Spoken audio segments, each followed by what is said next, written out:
Ek luister na 'n toespraak van 'n man wat die CEO is van 'n groot selfoonmaatskappy in Ierland. En hy vertel dat toe hy 'n tiener was hy 'n baie goeie golfspeler. Hy het Ierland as junior speler op internasionale vlak verteenwoordig in 'n internasionale toernooi teen Wallis.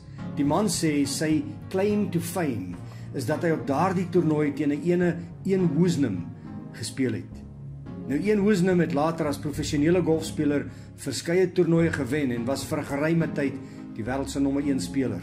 Die man vertel dat Ian Woosnam duidelik die beste speler op die toernooi was en hy het die toernooi maklik gewen. Na die toernooi het al die jong seuns saam met ouers in die klubhuis gekuier tot laat in die aand. Op daardie tydstip was daar 'n paar vandaliste wat in die nag die golfbaan geplunder het en terwyl hulle nog besig is om te kuier, merk iemand op dat daar ligte skyn op die driving range van die golfbaan. 'n Klomp van hulle het uitgestorm met golfstokke en gehardloop om die booswigte te probeer vang.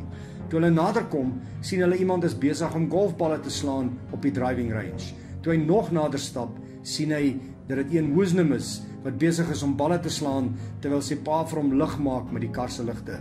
Hy het nader gestap en hom gegroet en verduidelik dat hulle gedink het dis vandaliste wat die plek wou plunder. Hy het sy hand geskud en hulle het teruggestap klaphuis toe.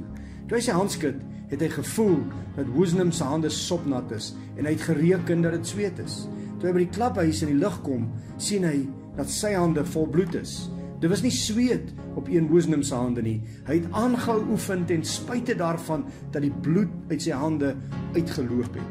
Daardie dag het die man gesê, het hy opgehou golf speel, want hy het daardie aand besef, hy het nie die nodige passie en dryf wat nodig is om die beste te wees in golf nie. Die vraag is, waarom is mense soos een Woosnam bereid om hulle self so bo normaal hard te druk om die beste te wees? Wat maak dat mense bereid is om aan te hou, selfs al word hulle deur die lewe platgeslaan, al word deure in hulle gesig toegeslaan, selfs al verloor hulle alles wat hulle het, staan party mense elke keer weer en weer op. As jy hierdie mense sou vra, waarom hulle bereid is om alles te deurstaan, sal hulle vir jou sê, dis die moeite werd. Daar's iets binne hulle wat hulle dryf omdat hulle weet, dis die moeite werd om aan te hou. Die hoeveelheid energie en werk wat jy bereid is om in te sit in enige iets, sal direk verband hou met die waarde wat jy daaraan heg. Jy moet besluit, wat is die moeite werd vir jou? Watter waarde heg jy aan dit wat jy doen? As jy glo dis die moeite werd, sal jy bereid wees om in te sit wat ander mense nie bereid is om in te sit nie. As jy glo dit wat jy mee besig is die moeite werd, sal dit daardie soort waarde hê vir jou, dat jy bereid is om alles te doen om dit te bereik. As jy voel dat dit wat jy doen die moeite werd is, het jy nie waarborge nodig dat iets sal uitwerk nie. Jy jou aan om dit te doen, selfs al het jy nie al die hulpbronne wat jy nodig het nie, of al is die omstandighede nie gunstig nie, jy jou aan, want jy weet, dis die moeite werd. As dit die prys is wat ek moet betaal, dan betaal ek die prys. Iemand het eendag gesê, everything that is hard may not be worth it, but everything that is worth it will be hard.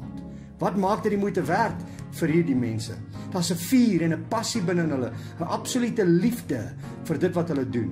As dit wat jy doen werklik die moeite werd is vir jou, sal jy bereid wees om jouself te dissiplineer, die prys te betaal om jou doel te bereik, omdat jy 'n absolute passie het daarvoor. Dit sal jou mens wees en alles wat jy doen oorheers. En dit is die sleutel tot sukses in enige iets. Jy moet 'n vuur binne in jou hê wat jou dryf. Paulus sê in 2 Timoteus 1 vers 6 vir Timoteus, hy moet die gawe wat God hom gegee het, soos 'n vuur aanblaas. God het sekere vermoëns en passies binne in jou gesit, en dis jou verantwoordelikheid om dit aan te wakker, om dit aan te blaas soos 'n vuur wat met 'n blaasbalk aangeblaas word. As jy werklik sukses wil behaal, moet jy passievol wees oor dit wat jy wil bereik. Dan moet jy soveel passie hê daarvoor dat jy sê, dis die moeite werd.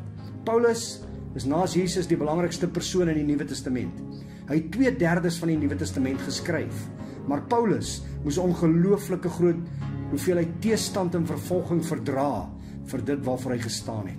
Hy skryf in 2 Korintiërs 11, hy was verskeie kere in die tronk gegooi. Hy's 5 keer die maksimum toelaatbare fisiese lyfstraf van 39 houe gegee. Hy's gestenig. Hy het 3 keer skipbreek gely. Hy was baie kere in lewensgevaar en bitterkoue met feitelik geen klere om hom warm te hou nie. Tog het hy aangehou, want hy het geweet dis die moeite werd, en daarom het hy gehelp om die wêreld te verander.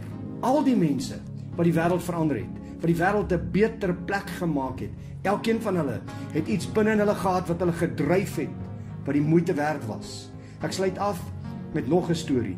Jy het seker al gehoor van Florence Nightingale, maar het jy geweet dat Florence Nightingale in 'n baie ryk familie ingebore is? Haar ouers was deel van die adelstand in Londen in Engeland.